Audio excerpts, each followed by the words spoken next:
Hello বন্ধুরা, তোমরা কেমন আছো? আশা করি সবাই খুব ভালো আছো, আর আমিও খুব ভালো আছি। আজকে 2-3 দিন পর আজকে আবার একটা নতুন ব্লগ নিয়ে চলে আসলাম। 2-3 দিন একটু ব্যস্ত ছিলাম, তো ব্লগ করতে পারিনি। আজকে দুপুরের ব্লগ নিয়ে চলে এলাম। আজকে দুপুরে আমি পনির ভাপা করছিলাম, তাই ভাবলাম তোমাদের সঙ্গে শেয়ার করি। তো আমি মামুনি, আমার বাড়ি পায়রাডাঙ্গাতে। যারা চেনো জানো তারা তো জানোই, আর যারা চেনো না জানো না তাদের জন্য আবারও বলে দিলাম। যাই হোক, চলো আমি কিভাবে ভাপাটা করেছি তাই তোমাদের সঙ্গে শেয়ার করি। আমি প্রথমে চারমগজ নিলাম কটা, তারপরে বাদাম ছিল কটা, বাদাম নিলাম, পোস্ত, সর্ষে, কাঁচা লঙ্কা, এগুলো সব একসঙ্গে মিক্স করে আগে শুকনো বেটে নিলাম। তারপরে একটু টক দই দিয়ে আবারও ওটাকে মিক্স করে নেব।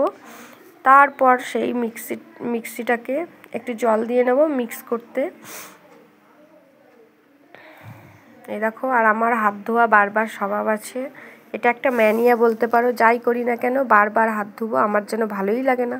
একটু কাজ করবো হাত ধোবো। আর দেখো, মেয়ে এখানে কাঁঠাল আঠা ধরে ফেলেছে, মানে একজন পাশের বাড়ি থেকে ইঁচড় দিয়েছিল, সেই ইঁচড়টা জানে না, বুঝতে পারেনি, ধরে ফেলেছে, আর আঠাটা লেগে গেছে কিভাবে, সেই নিয়ে এখন তোমাদেরকে দেখাচ্ছে কাঁঠালের আঠা লেগে গেছে।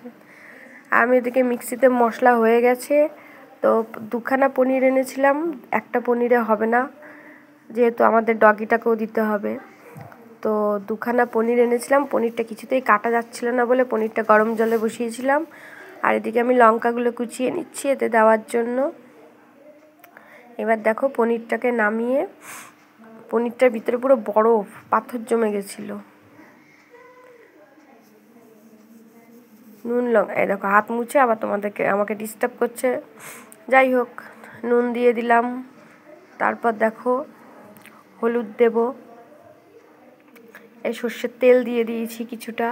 আর ওই দেখো, পনিরটা গরম জল থেকে নামিয়ে নিলাম। পনিরটা এত শক্ত, ভিতরে পাথর হয়ে গেছে, তো ওটাকে বেশ শক্তি লাগিয়ে কাটতে হচ্ছে। সেই কেটে পিস পিস করে নেব, নিয়ে এর মধ্যে দিয়ে দেবো।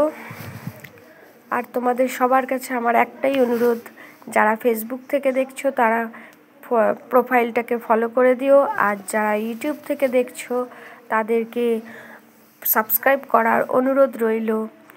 সবাই পাশে থেকো, তোমাদের ভালোবাসায়, তোমাদের পাশে থাকাতে, ভালোবাসাতে আমি একদিন নিশ্চয়ই সাফল্য পাবো, এটাই আশা রাখি তোমাদের কাছে।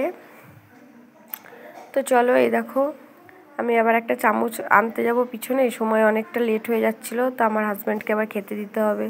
তো আমি চাকুটা হাতের সামনে ছিল, ওটা দিয়েই আমি এটাকে একটু নাড়িয়ে নিলাম, নাড়াচাড়া করে দিলাম। এই যে মিক্স হয়ে গেছে, এবার এটাকে আমি ভাপা বসিয়ে দেব। আর এই টিফিন বাটিটা খুব শক্ত, চট করে আটকালে চট করে খোলা যায় না। এই দেখো, খুলে আমি চিনি দিতে ভুলে গিয়েছিলাম, তো আবার চিনি দিয়ে দিলাম। আর এই যে গরম জলে একটা স্ট্যান্ড দিয়ে আমি ওর উপরে ওটাকে ভাপা বসিয়ে দিয়েছি। মোটামুটি ধরে নাও 10-15 মিনিট পর আমি ভাপাটা খুলেছি। এই যে ভাপা হয়ে গেছে। তারপরে এই দেখো, আজকে কি ছিল মেনুতে: উচ্ছে ভাজা, আলু পটলের তরকারি, টকের ডাল আর পনিরের রেসিপি। ধন্যবাদ সকলকে।